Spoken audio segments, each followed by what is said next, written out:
வணக்கம் மக்களே.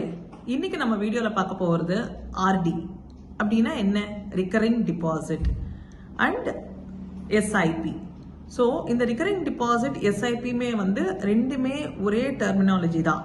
அப்படின்னா என்ன, ரெண்டுமே ஒன்னா அப்படின்னு நீங்க கேட்கலாம். ரீசெண்டா என்னாச்சு அப்படின்னா, என்னோட கிளைண்ட் ஒருத்தர் நான் ஆர்டியில இன்வெஸ்ட் பண்ணோம் மேடம் அப்படின்னு சொல்லியிருந்தாரு. பண்ணலாமே அப்படின்னு சொன்னேன். அப்போ அவர் என்ன சொன்னாருன்னா, பட் ஆர்டியில் எனக்கு மாதம் நான் பே பண்ணணும், எனக்கு நான் பிஸ்னஸ் பண்ணிட்டு இருக்கேன், எனக்கு மாதம் எவ்வளோ அமௌண்ட் நான் சேர்த்து வைக்க போறேன்னு எனக்கு தெரியாது, எனக்கு எப்பப்போ பைசா வருதோ அந்த மாதிரி நான் போட முடியாது ஆர்டியில். அண்ட் மோரோவர் அவங்க ஒரு டேர்ம் கேட்குறாங்க, இந்த டேர்ம்குள்ளே தான் நான் ஸ்டிக்காக இருக்கணுமா, நடுவில் எனக்கு பைசா தேவைப்படுது அப்படின்னா நான் எடுத்துக்க முடியாது. இந்த மாதிரி எல்லாம் கிளைண்ட் என்கிட்ட கேட்டிருந்தாரு. ஸோ அப்போ நான் சொன்னேன், ஆமாம், ஆர்டி அப்படின்னா நீங்கள் ஒரு டேர்ம், ஒரு ப்ரிஸ்கிரைப்டு டேர்ம், 10 மாதம் நான் ஆர்டி போடுறேன் அப்படின்னா அந்த 10 மாதம் நீங்கள் ஸ்டிக் பண்ணி இருக்கணும். நான் நடுவில் எடுத்துக்கிறேன் அப்படின்னா அவங்க பெனால்ட்டி சார்ஜ் பண்ணுவாங்க. இன்னொரு விஷயம் என்னன்னா, நம்ம என்ன ரிகரிங் டிபாசிட் அப்படின்னாலே அந்த வேர்ட்ல இருக்கு, நம்ம மாசம் நம்ம பணம் போடணும் அப்படின்னா ஒரு விஷயம். அதே மாதிரி இப்போ நம்ம சிட் ஃபண்ட்ல ஜாயின் பண்றோம் அப்படின்னா சிட் ஃபண்ட்ல கூட அப்படிதான் மாசம் நம்ம இன்வெஸ்ட் பண்ணுவோம். அதே மாதிரி நம்ம ஒரு கோல்ட் ஷீட்டுக்கு எடுத்தாலும் கூட அவங்களும் மாசம் பணம் போட சொல்லுவாங்க. ஸோ ரிகரிங் அப்படின்றது மாசம் போடுற ஒரு விஷயம்தான். இதுல இன்னொரு விஷயம் என்ன அப்படின்னு அந்த கிளைண்ட் என்ன கேட்டார் அப்படின்னா, எனக்கு டாக்ஸ் வேற அவங்க ஜாஸ்தியா வரும் அப்படின்றாங்க, என்னோட டாக்ஸ் பிராக்கெட்ல வரும் அப்படின்றாங்க அப்படின்னாரு. ஆமாங்க. ஸோ நீங்க பணம் நடுவில் ஸ்டாப்பும் பண்ண முடியாது, நடுவில் எடுத்துக்கவும் முடியாது. நீங்க ஃபார் எக்ஸாம்பிள் நீங்க அப்படி கண்டினியூ பண்ணாலும் ஒரு 10 மாசம் கழிச்சுட்டு என்ன வருதோ 10,000 ரூபாய் உங்களோட பினான்சியல் இயர்க்குள்ள ரிட்டர்ன் வருது அப்படின்னா அது உங்களோட டாக்ஸ் பிராக்கெட்ல தான் உங்களுக்கு கால்குலேட் ஆகும் அப்படின்னு சொல்லியிருந்தேன். அப்ப அவர் என்கிட்ட கேட்டாரு, மேடம் இது இல்லாம நமக்கு ஏதாவது ஒரு பெஸ்ட் சொல்யூஷன் நீங்க சொல்ல முடியுமா அப்படின்னு கேட்டதுக்கு, நான் எஸ்ஐபி பத்தி நீங்க கேள்விப்பட்டிருக்கீங்களா அப்படின்னு கேட்டேன்.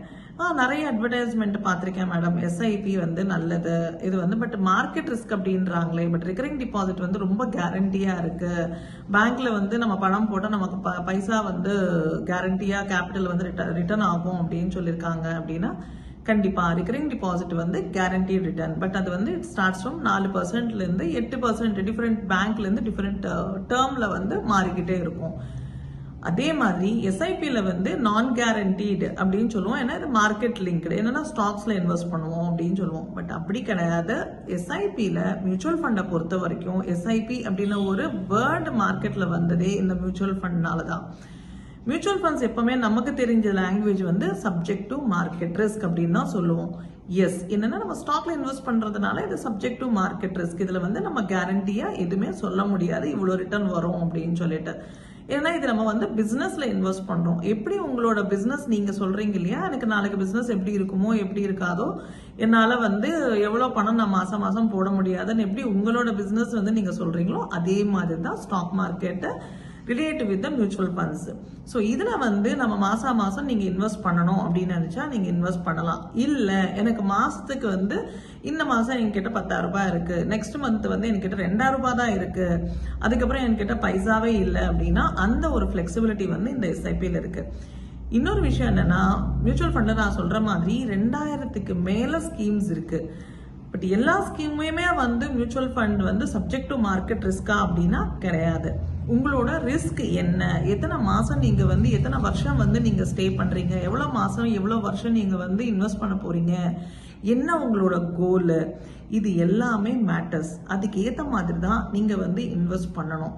நான் 10 மாசத்துல இல்ல 2 வருஷத்துல நான் எனக்கு ரிட்டர்ன் தேவை, நான் எடுத்துக்க போறேன், எனக்கு 1 வருஷத்துல எனக்கு பைசா தேவைப்படுது அப்படின்னா நம்ம எடுத்துட்டு போய் அக்ரெசிவ் மார்க்கெட்ல கொண்டு போய் இன்வெஸ்ட் பண்றோம் அப்படின்னா நம்ம கேபிட்டல் கண்டிப்பா கேரண்டி கிடையாது.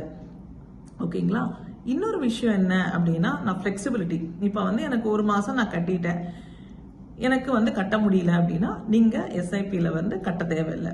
ஸோ அதுக்கப்புறம் நான் வித்ட்ரா பண்ணிக்கணும், 1 வருஷம் கழிச்சு எனக்கு வித்ட்ரா பண்ணிக்கணும் அப்படின்னா வித்ட்ரா பண்ணிக்கலாம். இல்லை நான் நடுவில் கூட நான் வித்ட்ரா பண்ணிக்கணும் அப்படின்னா வித்ட்ரா பண்ணிக்கலாம். ப்ரொவைடட் நீங்க நடுவில் 1 வருஷத்துக்கு முன்னாடி வித்ட்ரா பண்றீங்க அப்படின்னா இங்க 15% பிளஸ் எக்ஸிட் லோட் அப்படின்னு சொல்லிட்டு அந்த ஒரு செக்மெண்ட் ஆஃப் டாக்ஸ் அப்ளிகபிளா, short term capital gain tax அப்படின்றது அப்ளிகபிளா இருக்கும்.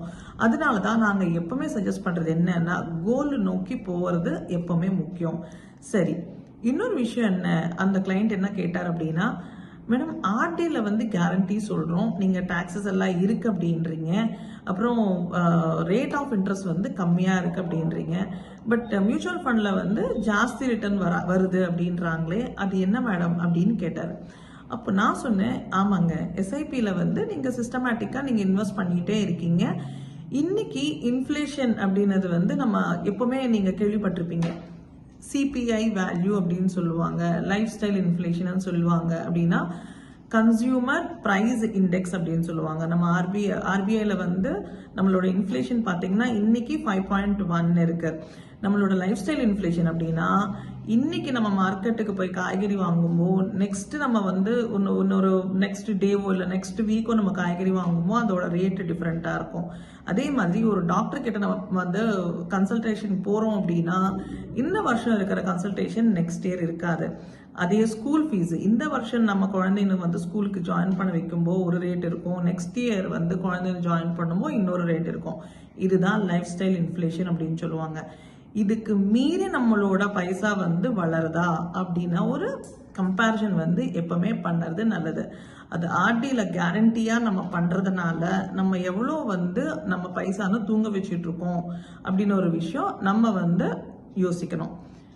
எஸ்ஐபியில் வந்து ஒரு கோல் ஓரியன்டாக நீங்கள் இன்வெஸ்ட் பண்ணுறீங்க அப்படின்னா கண்டிப்பாக நீங்கள் இன்ஃப்ளேஷன் பீட்டன் ரேட் எடுக்கலாம், provided subject to market risk அப்படின்றது வந்து கண்டிப்பாக நீங்கள் பார்த்து உங்களோட ரிஸ்க் என்ன, ரிஸ்க் எப்பிடைட் எவ்வளோ தூரம் நீங்கள் எடுக்கலாம், என்ன மாதிரி கோல் நீங்கள் வச்சுருக்கீங்க, இது எல்லாமே அனலைஸ் பண்ணதுக்கு